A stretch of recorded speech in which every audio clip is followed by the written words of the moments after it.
Kung may kulang sa aming buhay, kahit man lang kaunti, nawa, isa sa mga pagpapala na maaalala namin ay iminulat mo ang aming mata at binigyan niyo po kami ng hamon upang mabuhay ng punong-puno, masigla at may kahulugan. Kayo po ang siyang maging tagapagsalita ngayon, Panginoon. Tungtungan ang inyong paa, ang inyong lingkod, maitaas namin ang iyong pangalan, pinagdiriwang namin ang kabutihan ninyo. Ang mga salita nyo ang nais naming dinggin, kaya mga salita nyo lang nawa ang aming mapagsalusaluhan. Kayo po pa sa langit, aming tagapagligtas, aming Panginoon, aming Diyos, ang maging tagapagsalita ngayon. Basbasan nyo po kami at itaas nyo ang inyong pangalan lamang. Maghari kayo sa aming puso, anuman ang kaguluhan, anuman ang bagay na maring umagaw ng aming pansin sa inyo, isinusuko namin sa iyong paanan. Kayo po ang maghari, magbigay ng kapayapaan. At habang kami naman ay nagtatamasa ng pagpapala mo, nawa Panginoon, ganun din, ilayo mo sa masasamang tao at masasamang espiritu ang aming mga sambahayan, ang mga mahal namin sa buhay na di namin kasama ngayon. Lord, may you speak, do as you will, lead us, teach us. In the name of Jesus we pray. Amen. 5 steps to life. Hindi lang po 5 ang steps na yan, 5 mahahalagang hakbang upang magkaroon ng isang makabuluhan at malalim na kahulugan ng buhay. If the Lord Jesus came so that we might have life, what did He teach His people so that we may attain the fullness of life? 5 steps to life, and one of that, lahat po ito yung mga verbs, alam na natin pero kailangang sariwain, love. Dapat umibig tayo. Dapat magmahal. Hindi pag-ibig, hindi pagmamahal na noun, kundi verb, magmahal, umibig. Dahil, ang tunay lang pong nakapagpapasaya sa tao ay yung minamahal niya. Pag kami nagbigay sa inyo ng isang platong masarap na pagkain at hindi nyo naman mahal yung nagbigay, maaaring magpasalamat kahit matuwa. Pero kung mahal na mahal nyo yung nagbigay, kahit tansan ang lalagyan at ganun kakonti ang nakaya niyang iabot, ay magpapasalamat kayo at nagagalak kayo. Iba yung tingin ng nagmamahal sa iyo, iba yung kanyang karinyo sa iyo. Kaya yung tao pong marunong magmahal, yon ang nakakalasap ng tunay at malalim na kaligayahan. Because only those that you truly love can truly make you happy. So, love God. Well, God loves everybody. Those who love God are the ones who really feel that kind of love, and those who love God in return are the ones who enjoy this loving relationship. Mark 12:30, Jesus said, "Love the Lord your God with all your heart and with all your soul and with all your mind and with all your strength." Of course, this is a quotation which was very widely known even in the Old Testament. So love God. Love people. Mark 12:31, once more Jesus says, "Love your neighbor as yourself." Isa po itong hiwaga na parang going to the east by sailing west. That by loving people, by even giving sacrificially to people, that's when we attain the deep forms of happiness, therefore the deeper meaning of living. Those who love attain the highest level of life. No wonder God is described as God of love. Kaya po sinabi sa 1 Corinthians 13, "And now these 3 things remain, faith, hope, love, but the greatest of these is love." Yun talaga ang pinakadakila. At kung tayo po hindi marunong magmahal sa ating kapwa, napakalaki ng pinto ang isinara natin, napapasukan sana ng makahulugang buhay.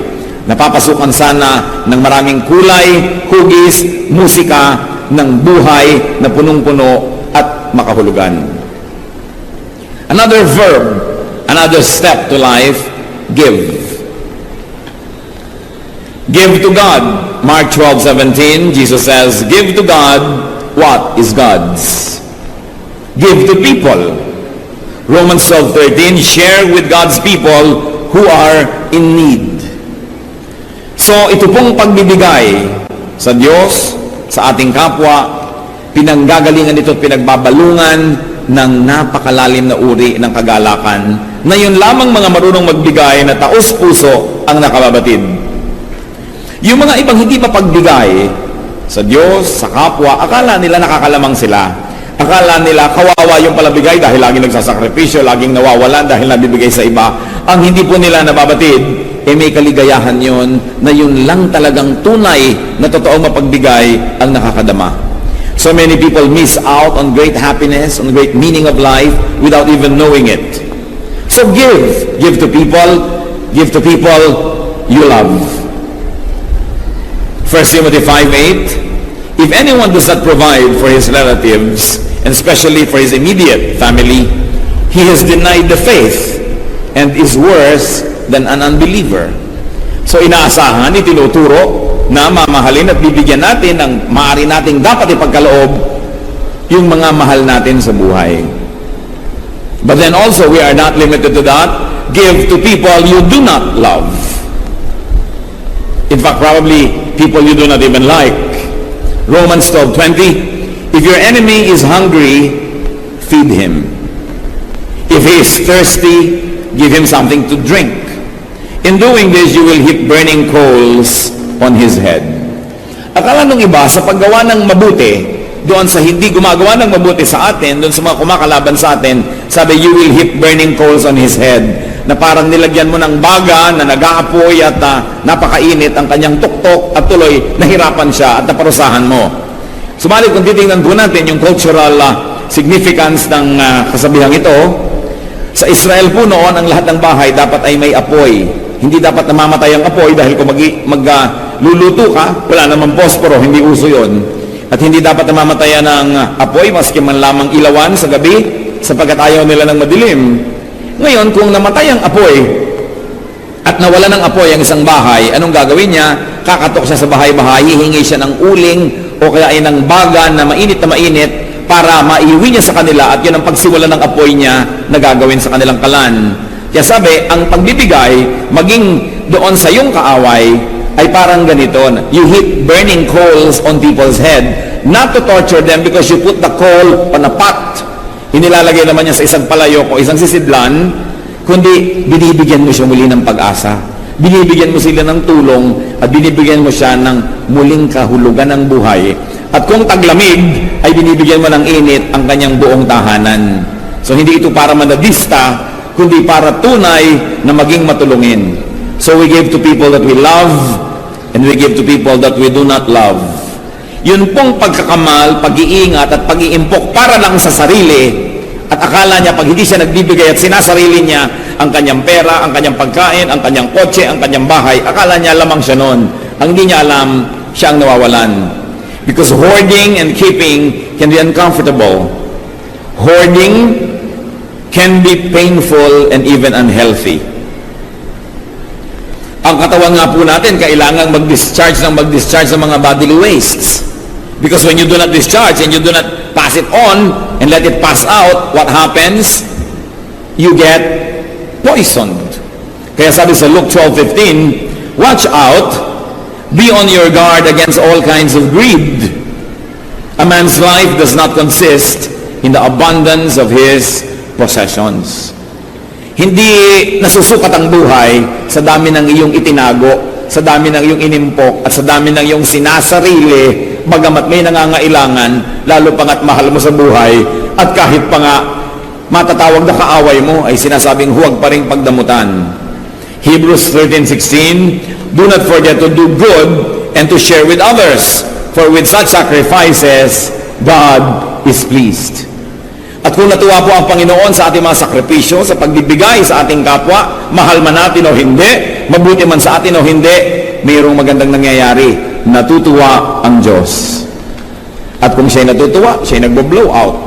Kung siya'y natutuwa, siya'y nagpapagaling. Siya ay nagbibigay ng mas marami pang pagpapala. Kaya yung mga nagiging makasarili, akala nila sa pagsosolo nila sa kanilang mga tinatangkilik at blessing, ay sila'y nakakalamang na hindi nila alam na nawawalan sila ng buhay dahil nawawala ang kagalakan ng Panginoon para sa kanila. At pagka hindi nagagalak sa iyo ang Panginoon, napakalaking kalugihan ang ganyang kalagayan. Bodily wastes must be taken out. That's why biologically and our biological processes, even moving one's bowels, urinating, perspiring, sometimes even the scandalous burping and the releasing of gases can be such a pleasure. Alam natin na isa sa mga pinakamalalakit, malalalim na kaligayahan ng buhay ay palamasin ang mga dapat lumabas na yan sa ating katawan at napakahirap pagka hindi makalabas ang mga yan na o-hospital ka pa at kung ano ginagawa sa'yo. So letting go, giving up, giving, make life wonderful. Because when you take, you must give. And we take blessings from the Lord every day, so we must give blessings to others every day. In much greater way, giving rewards the giver. Yun pa lang pong pagbibigay, gantimpala na sa nagbigay, sapagkat kung taos-puso yun, may kagalakan siya.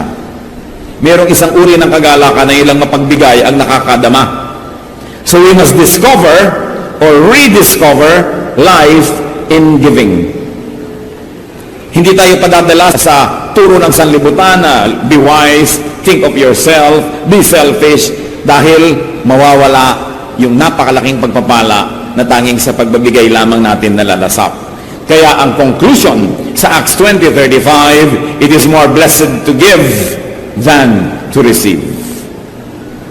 And this is not only to condition people so that they will continuously sacrificially give, but it is written because it is true. It is more blessed to give than to receive. Pangatlong hakbang po, to have a full life, forgive. Magpatawad. Forgiving is letting go of toxins, of unhelpful and destructive energies. Dahil po, mga kapatid, tao tayo, magkakamali tayo, magkukulang. Ganon din ang lahat ng mga mahal natin sa buhay.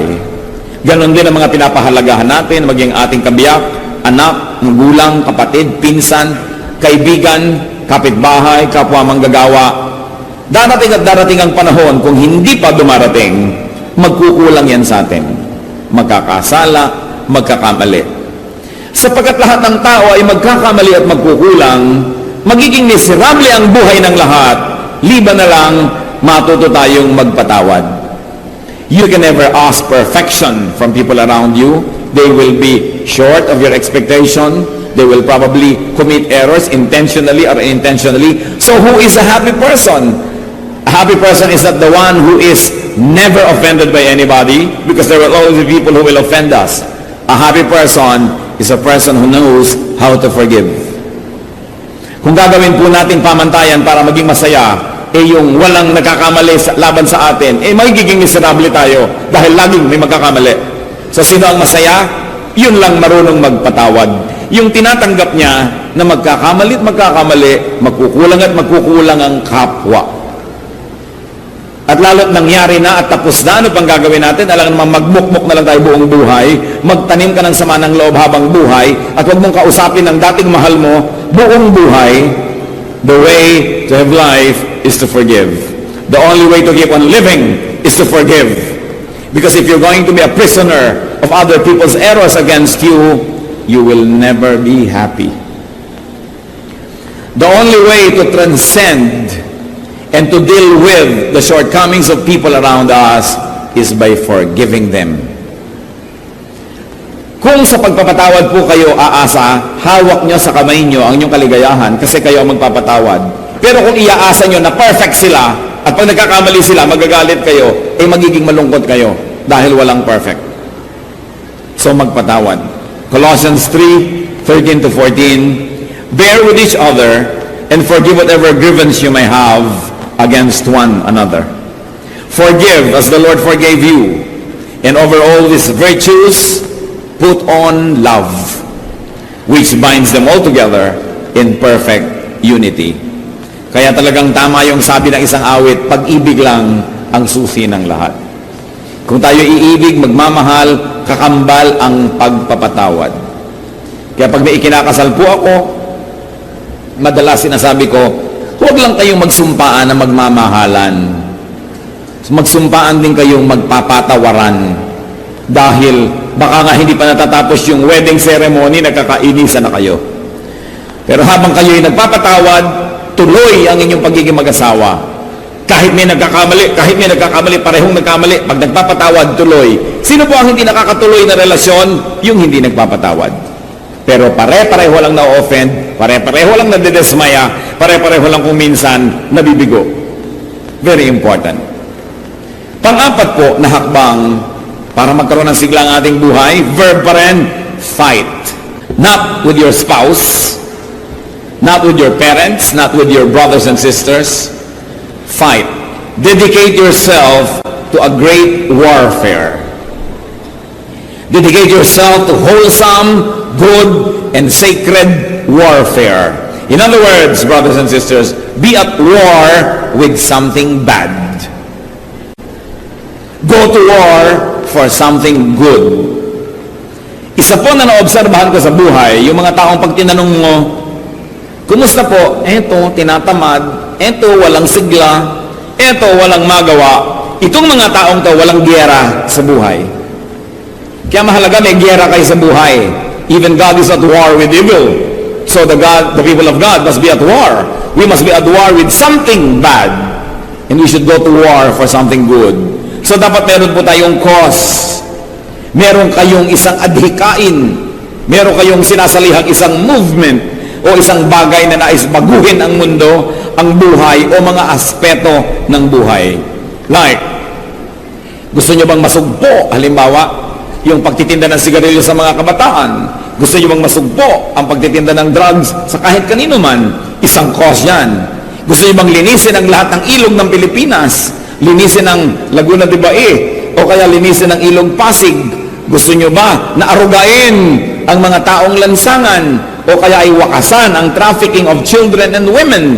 O kaya ay wakasan ang pagkalbo at walang habas na pagsira sa ating kalikasan? Dapat may giyera kayo sa buhay. Kasi kung wala kayong giyera, araw-araw nagtataka kayo kung ba't kayo buhay. Dedicate yourself to a cause higher than yourself. Dedicate yourself to a cause higher than your daily existence. Ang buhay niyo po ba ay pumunta na sa level na araw-araw, ang iniisip niyo lang, ano kaya ang maiulam natin ngayong araw na to? Pagdating sa bahay, ano ang ulam? Ano kaya ang lulutuin natin ngayon? Pag yun na lang ng yun ang inyong iniisip, ibig sabihin, wala na kayong giyerang mas malaki pa kesa sa inyong pang-araw-araw na buhay. At mag-uumpisa na kayo na tamarin, humina, mawala ng sigla. Kita niyo po ang mga giyera ni Paul, Philippians 3:8. What is more, I consider everything a loss compared to the surpassing greatness of knowing Christ Jesus my Lord, for whose sake I have lost all things. I consider them rubbish that I may gain Christ. So pumili siya ng giyera niya. Anong giyera niya? To know the glory of Jesus. Ano po ang giyera niyo sa buhay, mga kapatid? To share the gospel, magandang giyera yan. To get ourselves corrected by the Spirit of God more and more, magandang giyera yan. Sapagkat, kung wala kayong malaking adhikain, higit na mas malaki sa ating pang-araw-araw na pamumuhay, higit na mas malaki kaysa ating mga pansariling mga kagustuhan, lahat ng maliliit na bagay, papalakihin ninyo. Ang mga mag-asawang nag-aaway dahil sa mga walang kakwenta-kwentang bagay, because there is no greater cause that binds them, that commands their energies and their dedication. And you know that in the absence of big things, small things become big to small minds. Pag wala na tayong malaking adhikain, pati maliliit na bagay, pinalalaki na tuloy natin at pinag-aawayan pa kuminsan ang mga walang kakwenta-kwenta. Life is not in being a slave of the insignificant. Hindi tayo dapat maging alipin ng mga walang kwenta, ng mga maliliit na bagay. Life is in keeping small things small. Kaya kailangan natin ng perspective. Kailangan merong malaking cause. Katulad na lang ng mga Kristiyano, ang cause natin, to win the world for Christ. So dapat marunong tayo magpasensyahan, magpatawaran at magtanggapan sa isa't isa kahit hindi tayo lagi nag-agree sa ating mga theology dahil may mas malaking cause to win the world for Christ. But people who forget that big cause get destroyed. What is a life that may be considered over? That is an unhappy life, that is not worth living anymore. It is a life with all its dreams, aspirations, and desires behind it. Ang buhay na wala ng katuturan ay yung buhay na ang lahat ng pangarap at hikain at minimithi ay tapos na at nasa likwaran na at nalampasan na. Wala ka na ngayong hinaharap. Hindi tayo dapat nauubusan ng hinahabol ng mga paru-paro, hinahabol ng mga pangarap, maski pa man tayo ay may edad na. Ano naman ang iintayin ninyo kung may edad na kayo, nakainin na lang tayo ng lupa? Habang nabubuhay pa tayo, meron pa tayo dapat mga pangarap, meron pa tayong mga gustong gawin, at meron pa tayong gustong ma-accomplish. Then and only then will life have meaning. Kaya marami po kuminsan sa mga taong may edad na, hindi pa dapat magkasakit, nagkakasakit. Hindi pa dapat humina, humihina. Hindi pa dapat lumungkot, lumulungkot. At hindi pa dapat mamatay, namamatay na tuloy dahil wala ng pangarap. Dream on, achieve.